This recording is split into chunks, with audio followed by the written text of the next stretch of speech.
강남의 초고가 아파트를 갖고 있어야 이제 종부세를 내는 대상이라고 생각했는데 마포구에 있는 아파트 같은 경우도 종부세 대상으로 속하게 됐거든요. 뭐 1년에 이제 보유세를 뭐 5천만 원, 1억씩 낸다고 하면은 양도세를 그냥 더 내는 게 나을 수도 있잖아요. 무턱대고 아무거나 샀다가는 이제 좀 낭패를 볼 수 있으니까. 안녕하세요. 지식이 되고 돈이 되는 시간 부동산 클래스의 정재훈입니다. 자, 오늘은 KB국민은행 WM 자문위원으로 활동하고 계시죠. 김효헌 의원님을 모시고요. 최근 부동산 시장의 주요 변수 그리고 앞으로 시장이 어떻게 흘러갈지에 대해서 이야기 한번 나눠보도록 하겠습니다. 어서 오세요, 의원님. 네, 안녕하세요. 네. 한번 꼭 뵈고 싶었는데 이렇게 뵙게 돼서 영광입니다. 네, 저도 불러주셔서 감사합니다. 네. 어떻게 KB로 이렇게 이직하신 지 얼마 안 되셨잖아요. 네. 좀 어떠세요? 리딩 뱅크라는 얘기를 많이 들었는데 왜 그런지를 되게 체감하고 있고요. 네. 또 만족하게 있습니다. 네. 뭐 앞으로 활동 많이 좀 부탁드리고요. 네. 자, 그럼 한번 요즘 이슈 한번 여쭤볼게요. 요즘 공시지가 인상으로 인해서 보유세 부담이 늘어날 것 같다라는 이야기 좀 많이 들리잖아요. 네. 지금 이런 발표와 시장 분위기는 어떤가요? 최근에 올해 초에는 양도소득세가 이제 중과 유예가 끝나느냐 마느냐 이슈였다가 확정이 됐고 그 후에 이제 종부세 제도 개편이 또 될 거라고 예상해서 거기에 따른 문의들이 좀 많았었는데 그 와중에 지금 공시가격이 서울 기준으로는 굉장히 많이 올랐거든요. 강남권이나 한강벨트 이쪽은 20% 넘게, 뭐 강남 3구 합치면 거의 25% 정도 올라서 그 지역에 계신 분들은 갑자기 좀 많이 뛸 거라고 예상이 되니까 이번에 종부세 내는 건 내는 거지만 지금 여기저기서 여러 가지 썰이 나오고 있는 그 정도 강도로 강화되면은 내년부터는 어떻게 해야 될지 하는 걱정을 제일 많이 하시는 것 같아요. 아니, 이렇게 공시 가격 자체가 1년 만에 20% 이상 이렇게 단기간에 뛰는 게 좀 이해가 안 되는데 네. 이게 왜 이렇게 뛰었죠? 우리 한국의 주택시장의 구조적인 변화를 굉장히 보여주는 이번 발표였던 것 같아요. 단순한 과세 표준만이 아니라 서울 같은 경우에는 전체가 지금 한 9% 올랐는데 그 안에서도 양극화가 한 3배 정도 나고 있고요. 지방이랑 다 합치면은 더 격차가 굉장히 심해지고 있거든요. 그래서 전국의 70% 넘는 그런 공동주택 같은 경우에는 3억이 안 되는 공시가격을 형성하고 있는데 서울의 한강벨트 라인 쪽만 굉장히 비싸고 또 많이 오르다 보니까 어느 쪽이 더 이게 불합리한지는 모르겠습니다. 그렇지만 격차가 굉장히 많이 나고 있고 한꺼번에 이렇게 뛴 거는 지금 정부에서 4년 연속으로 현실알리 69% 수준으로 동결한 상황이거든요. 그 와중에도 이렇게 많이 뛰었다라는 거는 굉장히 좀 이례적인 일이라고 생각이 됩니다. 그렇군요. 일단 공시가격이 뛰고 아직은 지금 뭐 공정시장 가액 비율 이것도 건드리지 않았고 네. 세율도 지금 건드리지 않았단 말이에요. 근데 이 정단계부터 지금 많이 뛴 상태인데 향후 점점 세금이 많아질 거다라는 네. 이런 예상이 좀 네. 가능해질 것 같아요. 실질적으로 상담하실 때 뭐 고액자산가분들의 반응은 좀 어떠세요? 걱정을 많이 하시죠. 이번에 공시가격 나오기 전에도 다주택자도 뭐 종부세 많이 내고 그리고 고가주택 같은 경우에도 1주택자들이 세금을 많이 낼 거라고 예상이 되고 있잖아요. 그래서 거기에 따른 시뮬레이션을 미리 이렇게 해보고 있는 단계였었는데 이번에 공시가격이 이렇게 뛰니까 그냥 지금의 제도만으로도 이제 몇 천만 원, 과거에 비해서는 거의 뭐 2배 가까이도 세금을 내는 경우들이 발생을 하다 보니까 그런 분들은 이제 내년부터를 대비하는 거를 지금부터 좀 다시 한번 고민해보고 계시고요. 말씀드린 대로 사실은 전국의 대부분 지역은 몇만 원 수준의 이제 인상이 예상되기 때문에 다른 고민들을 하게 되는 것 같아요. 다른 고민이면 구체적으로? 공시가격이 이렇게 많이 뛴 지역들은 세금을 걱정하지만 또 네.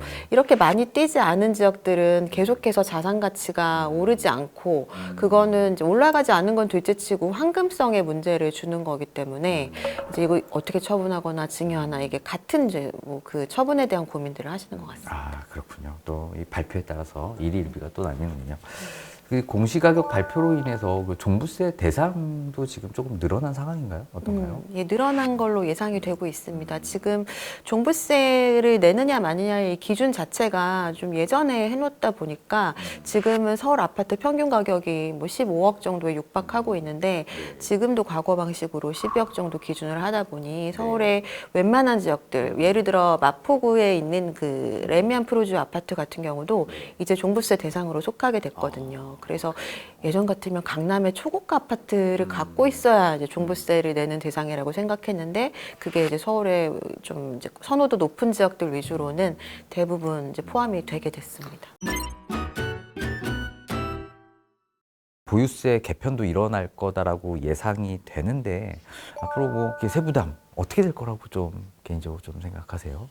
세금이 부동산에 있어서 취득할 때 내는 취득세, 그리고 보유할 때 내는 지금 이슈가 되고 있는 종합부동산세, 그리고 양도소득세가 있는데, 근데 양도소득세 같은 경우에 이제 5월 10일부터는 안 팔면 안 내는 거니까 그냥 버틸 수 있는 문제인데, 이 와중에 이제 갖고 있기만 해도 매년 이제 뭐 수천만 원, 수억 원씩 비용을 감당해야 된다고 한다면 고민이 있을 수밖에는 없잖아요. 근데 정부의 여러 가지 방침들이나 뭐 들리는 얘기라거나 이제 흘러가는 것들을 보면은 종부세 또한 강력하게 좀 이제 강화가 될 거라고 예상이 되거든요. 그래서 올해는 종부세가 그래도 지금 이 공시가격에 이제 변하지 않는 제도가 적용되지만 내년부터는 지금보다도 진짜 한 2배 감당을 하거나 해야 되는 분들이 생겨날 수 있거든요. 그래서 그게 윤곽이 났을 때는 또 여러 매물이 한꺼번에 나올 수도 있고 뭐 그렇기 때문에 사전에 미리 계산해 보시고 이제 그걸 어떻게 전략을 세울지를 해봐야 되는 시점인 것 같습니다.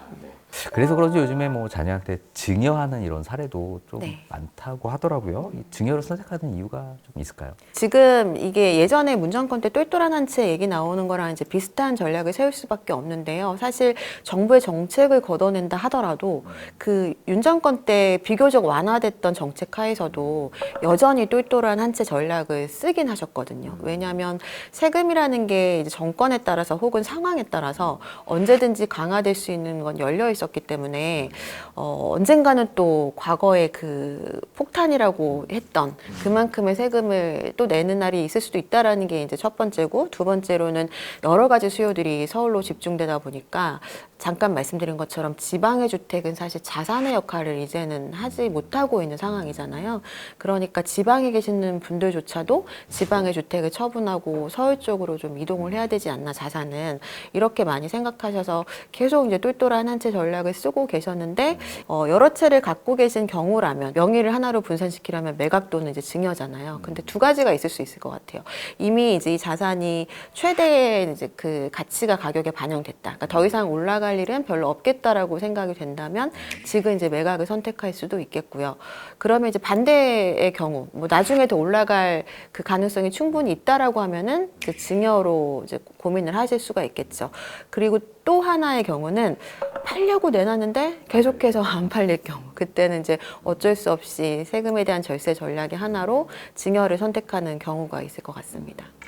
결국 뭐 양도세 중과 유예 이제 네. 그 종료 때문에 이제 나타나는 현상이잖아요. 그래서 이미 내놓은 사람들도 좀 많을 것 같고, 근데 지금 시간은 이제 어느덧 거의 데드라인에 지금 거의 다가선 것 같은데 만약에 그 이후는 어떻게 될 것 같으세요?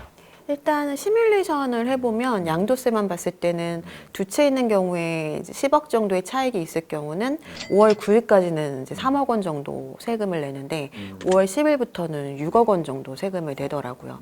그러니까 그때까지 양도세만으로 봤을 때는 안 팔렸다 하면 사실 버틸 전략을 더 많이 세우시겠지만, 종부세가 공시지가 많이 오른 상황에서 뭐 1년에 이제 보유세를 뭐 5천만 원, 1억씩 낸다고 하면은 그게 몇 년 누적이 되면은 양도세를 그냥 더 내는 게 나을 수도 있잖아요. 그래서 그거를 딱 하나로 어떻게 하는 게 좋다라고 말씀드리기는 어려울 것 같고, 그거를 점검해 보시는 것 같아요. 내가 세금을 얼마 내느냐. 중요한 거는 자산에 대한 점검을 하면서 재편을 많이 하시는 상황인 것 같습니다. 그러니까 무주택자분들은 좀 다른 얘기지만, 무주택자들은 최근에 어디를 사야 되는 문의를 또 많이 하시거든요. 그러니까 이게 정책이 세제가 강화된다고 해서 주택을 그냥 무조건 안 사거나 다 팔거나 이런 거는 아닌 것 같고, 이 와중에도 본인의 컨디션 안에서 최대한의 자산 증식과 세금을 좀 절세할 수 있는 방안 쪽으로 전략을 세우고 계시는 상황이고요. 그러다 보면은 매물은 많이 나올 수밖에 없는 것 같아요. 어떤 상황에서든 뭐 자산을 다운사이징을 하든 아니면 재편해서 똘똘한 한 채로 가든, 너무 세금 많이 나오니까 한 채지만 그냥 팔고 적당한 거랑 금융자산 분산시키든, 그 와중에 매물 자체는 많이 나올 것 같고, 그 작년에 나온 자료 중에 하나가 다주택자들이 대출받고 주택을 보유하고 있는 지역 비중이 강남의 그 그 세 개 지역구와 강동구를 합치니 동남권 지역이 압도적으로 많았거든요. 그러니까 그런 똘똘한 한 채로 많이 얘기하고 있는 지역의 매물이 생각보다 더 많이 나올 수 있거든요. 그렇지만 매물이 많이 나오는데 사고 싶어도 살 수가 없잖아요. 지금 대출이 자유롭지 못하기 때문에. 그러다 보면 강남처럼 거래량이 가격을 결정하지 않고 거래가 한 건 되더라도 그 가격이 그 지역의 가격의 추세를 결정하는 그런 시장에서는 매물이 많이 나오면 저가 매물이 그 와중에 나올 수도 있고, 그렇다면 가격이 한 건으로 인해서 낮아지는 이제 수치를 보일 수 있거든요. 그래서 추세적으로 강남이 뭐 급락을 하는 건 아니겠지만 지금까지 강남이 너무 많이 올랐다라고 한다면 그런 지역들이 좀은 그래도 저가로 살 수 있는 그런 가격 조정이 있을 수 있는 이제 상황이 생길 수 있다라는 게 좀 두 번째 현상일 것 같습니다. 자, 지금 뭐 강남권에서 뭐 몇 억씩 떨어진 매물이 있다. 뭐 이런 매물 어떻게 여유 있으면 사는 게 좋은 건가요? 아니면? 여유 있기가 근데 쉽지가 않습니다. 뭐 2, 30억을 현금으로 갖고 있어야 되니까. 그렇긴 하죠. 뭐. 자, 그럼 만약에 위원님, 만약에 동생이 있어요. 네. 동생이 지금 만약에 예를 들어서 금융자산 10억 원은 있는데 이제 주식으로 막 투자를 하고 있었던 네. 친구예요. 어떻게 이 시점에 사라고 하실 것 같으세요? 아니면 조금 더 기다렸다가 사라고 할 것 같으세요? 사라고는 할 것 같고요. 매입을 하라고는 말씀을 드릴 것 같은데 지금은 진짜 무턱대고 아무거나 샀다가는 이제 좀 낭패를 볼 수 있으니까 10억이면 서울에서 또 대출 없이는 원하는 아파트를 사지 못할 가능성이 높잖아요. 그래서 지금 또 주식시장이 워낙 좋으니까 하던 주식을 계속 병행하면서 내년도까지는 그래도 매물이 지속적으로 이렇게 쌓이면서 기회를 잡을 수 있는 그런 상태일 것 같거든요. 그래서 매수 타이밍을 내년까지도 네, 보시는군요. 네, 너무 단기적으로 보지는 말고 내년까지 지켜보면서 저가로 살 수 있는 타이밍을 잡으라고 말을 할 것 같습니다. 이번에 다주택자 중과 유예 조치가 끝나는 매물이 증가하는 이 상황이 지나고서도 조금 네. 조정장이 더 열릴 수도 있을 것 같다. 그렇죠. 종부세도 아직 남아 있고요. 다주택자 대출 대환에 대한 부분도 아직 남아 있어서 매물은 지속적으로 나올 수 있는 정책 구조인 것 같습니다. 그러면 앞으로 한 향후 1년 동안에는 조금 더 시장을 지켜보면서 급매물 위주로 좀 네. 접근하는 게 좋을 것 같다. 이런 말씀이시군요. 네. 아, 네. 앞으로 뭐 부동산 시장이 좀 만만치 않다라는 좀 생각이 좀 들기도 하는데요. 네, 만만치 않은 것 같습니다. 정부에서도 사실 공급으로 해결하고 싶을 거예요. 그게 사실은 아무리 공급 계획을 잘 세워도 지금은 되기가 좀 쉽지 않은 구조다 보니까 수요를 자꾸 이렇게 억제하는 것 같거든요. 근데 수요라는 거는 단기적으로는 수요를 억제할 수는 있지만 그건 억제라기보다는 눌려 있는 거기 때문에 대출 규제도 지금 풀어주면 사실 이런 매물들 나왔을 때 무주택자들 집 살 수 있고 얼마나 좋아요. 근데 자칫 또 풀었다가는 시장에 또 튈 수 있는 상황이 언제든지 발생하니까 지금 되게 고민이 많을 것 같거든요. 네. 또 개개인은 그 와중에 또 선택을 해야 되기 때문에 만만치 않은 상황인 것 같습니다. 만약에 무주택자분이시다. 그럼 약간 조금 느긋하게 네. 생각하시면 되겠다라는 이런 말씀을 좀 주신 것 같아요. 자, 요즘 뭐 다주택자 대출 만기 연장을 제한하겠다. 뭐 이런 이야기도 있잖아요. 네. 이건 어떤 식으로 흘러갈 것 같으세요? 지금 얘기 나오고 있는 건 굉장히 강도 높은 얘기가 나왔죠. 다주택자들이 그냥 대출이 아니라 이미 대출을 받고 있는 거를 이제 대환할 때, 이제 갈아타거나 연장을 할 때 신규 대출 취급을 하겠다라는 건데 지금 신규 대출의 제도가 LTV 0이잖아요. 그러니까 아예 대출이 안 되는 거거든요, 네, 다주택자는. 그냥 무조건 회수하겠다. 그쵸. 안 되면 경매로 넘기겠다. 네, 상환하라는 건데 사실 뭐 돈이 있는데 대출 받는 사람 많지 않으니까 그게 팔려고 할 때 안 팔리면은 말씀하신 것처럼 뭐 그런 상황까지도 올 수 있는 거죠. 앞으로 좀 어떻게 슬기롭게 좀 해결하기 위해서 어떤 식으로 좀 가야 될 것 같다고 생각하세요? 그 시장 참여자들의 입장에서요. 다주택자분들은 정말 대출을 무리하게 받아서 여러 채를 갖고 계신 분들도 있으시니까 그런 분들은 정말 어떻게 해야 될지 모르는 상황이거든요. 그래서 일단은 다주택자분들 같은 경우는 먼저 움직이라고 좀 말씀을 드리고 싶고요.